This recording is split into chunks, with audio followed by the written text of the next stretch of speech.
Kindly recite Surah Fatiha for the grandfather of Mehraban Ali, Sayyid Hussain Shah Shamsi Sabzawari Tabrizi.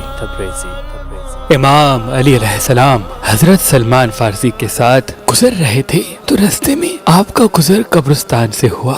چلتے چلتے ایک قبر کے قریب پہنچے تو امام علی علیہ السلام رک گئے۔ سلمان فارسی دست ادب کو جوڑ کے عرض کرنے لگے، یا علی، آپ اس قبر کو ایسے کیوں دیکھ رہے ہیں؟ امام علی علیہ السلام نے فرمایا، اے سلمان، یہ اس بندے کی قبر ہے جو ہمارے پیچھے نماز پڑھا کرتا تھا، رمضان کے پورے روزے رکھا کرتا تھا، اللہ کے لیے زکوٰۃ دیتا تھا، لیکن اس کی قبر کے اندر کا منظر دیکھو گے۔ جیسے ہی امام علی علیہ السلام نے حضرت سلمان کی آنکھوں پہ ہاتھ پھیرا، اب جو سلمان قبر کو دیکھیں تو قبر کے اندر آگ لگی ہوئی ہے اور وہ بندہ دوزخ کی آگ میں تڑپ رہا ہے۔ حضرت سلمان تعجب سے پوچھتے ہیں، یا علی، یہ تو بہت نیک بندہ تھا، اس کا ایسا حشر کیوں ہو رہا ہے؟ امام علی علیہ السلام نے فرمایا، اس قبر پہ لکھا ہوا ہے کہ یہ اپنی ماں کا نافرمان تھا۔ پھر امام علی علیہ السلام اور جناب سلمان اس بندے کے گھر گئے تو دیکھا ایک بوڑھی عورت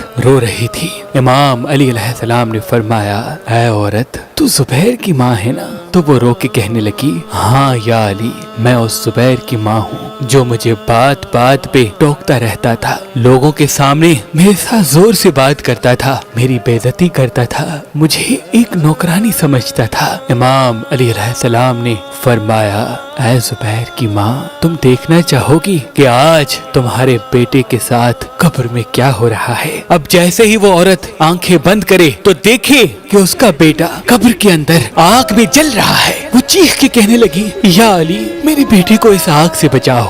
امام علی علیہ السلام نے فرمایا، اللہ نے اس کی تمام نیکیوں کو اس کے منہ پہ دے مارا اور یہ فرمایا کہ قیامت تک یہ ایسے ہی آگ میں جلتا رہے گا اور قیامت کے بعد بھی یہ دوزخ میں جلتا رہے گا، کیونکہ اللہ ایسے انسان کی کوئی نیکی قبول نہیں کرتا جو اپنے ماں کی عزت نہیں کرتے، ماں کے نافرمان ہوتے ہیں۔ وہ ماں رو رو کے کہنے لگی، یا علی، میں اپنے بیٹے کو معاف کرتی ہوں، مجھے اپنے بیٹے سے کوئی شکایت نہیں، اللہ سے دعا کرتی ہوں کہ اللہ میرے بیٹے کی قبر سے اس عذاب کو ختم کرے۔ امام علی علیہ السلام اور جناب سلمان نے آمین کہا۔ اب جو وہ ماں آنکھیں بند کرے تو دیکھے اس کا بیٹا پرسکون سویا ہوا ہے۔ امام علی علیہ السلام نے فرمایا، اللہ نے تمہاری سن لی اور تمہارے بیٹے کی قبر سے اس عذاب کو ختم کر دیا جو ماں کی نافرمانی کے سبب آتا ہے۔ یہ ہے ماں جو اتنی تذلیل کے بعد، اتنی توہین کے بعد بھی اپنے بیٹے کو تکلیف میں دیکھ نہیں سکتی، تو ہم اپنی زندگی میں اپنی ماؤں کو تکلیف کیوں دیتے ہیں، ان کی تکلیف کا سبب کیوں بنتے ہیں؟ اللہ دنیا کی تمام ماؤں کو اپنی حفظ و امان میں رکھے، اور اللہ سے یہ دعا ہے کہ کبھی بھی کہیں بھی کسی بھی اولاد کے سبب کسی ماں کی آنکھوں میں کوئی آنسو نہ آئے، کسی ماں کی آنکھوں میں کوئی آنسو نہ آئے۔